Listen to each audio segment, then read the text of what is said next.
Now let us look at the example of inheritance using rectangle class and cuboid class. This is a rectangle class which we have already written in our previous example. Let us study it once again quickly. It is having private data members that are length and breadth, and it is having constructors and accessors which are used for getting the values, and mutators which are used for changing the values, and area and perimeter function. And this is a inspector function and destructor. Now I want to write a class for cuboid, so I will write a class cuboid that is publicly inheriting from rectangle. So let us focus on cuboid class. What are the members we require? First of all, private member, we need height of a cuboid. And in public members, we will write constructors that is cuboid, which is taking height, and assign height as h. So this is one constructor.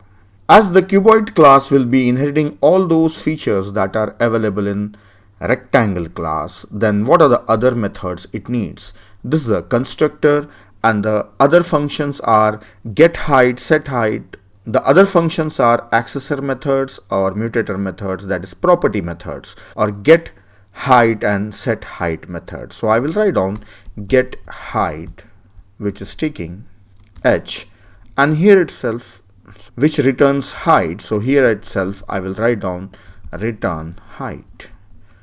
Then set height method, which takes a height as parameter and set height as h. I will not write validation code here. I am implementing the functions within the class itself instead of using scope resolution. Now one more function we need is to calculate volume. A cuboid will have a volume, so here itself I will elaborate. So it will return length into breadth into height. That's it.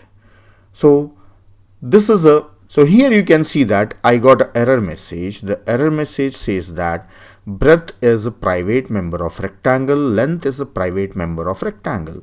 So it means the private members of a base class, these members are not accessible inside child class or derived class. Then for completing my formula, I need length into breadth. So what is the solution now? One option is area gives me length into breadth, so I can call the function area. Otherwise, I can call the functions like a get length and get breadth, which will return length and breadth. I can use those functions here. So let me modify this code and say get length instead of saying length, and this is a function. And same way, get breadth instead of a direct data member, I can use the function. Now it's perfect. So if any members you want to access them which are private, you can access them through these functions. See, now you can find the benefit of using accessor and mutator function. So a child class can use those functions, and even we can use those functions on an object. See, these are the functions of rectangle class which are implemented outside the class. Now let me elaborate main function. I'll just push this code down so that we can see just the main function. Let us write main function. I will create cuboid. C, and the parameter height is 5. That's it. Now I want to find out what is the volume. So I will say c dot volume. Yeah, this is working. Let us run the program and see what volume I get. I have set the height as 5, and also I will mention endl. Let us see what volume I get. I have given the height as 5. Let us run the program. Yeah, it is showing the result as 5. Then where is length and breadth? So if I go back to rectangle class and see, rectangle class is having 3 constructors. One is non-parameterized constructor, and parameterized constructor, and a copy constructor.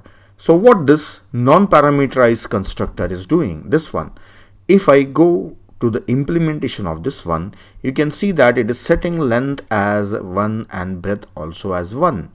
So as we have mentioned height as 5, So it is calculating length into breadth into height, that is 1 into 1 into 5, that is answer is 5. So it means I have not set proper length and breadth. So let me set that proper length and breadth. Can I say c dot set length? Can I call this function? Yes, this is available inside cuboid class also. You can see that it is present in rectangle class. As a cuboid is inheriting from rectangle, so it's available in rectangle class also. So I have set the length, c dot set breadth, and I will mention breadth as 7. So let us see what should be the volume. See, length is 10 and breadth is 7, so this is 70, and into 5, that is 350. So length and breadth and height are multiplied, so I should get the answer as 350. So even I will display a label here, that is volume is so and so. Okay, that is c dot volume. Let us run. Yeah, I got the message that volume is 350. So this is the output from the program. So that's it. So this is how you can inherit a class from another class. So we don't have to rewrite all the things inside cuboid class. Most of the things are borrowed from rectangle class. Just we have to focus on the extension part of a cuboid, that is it is having height. I have written the functions that are only useful for height. So that's it.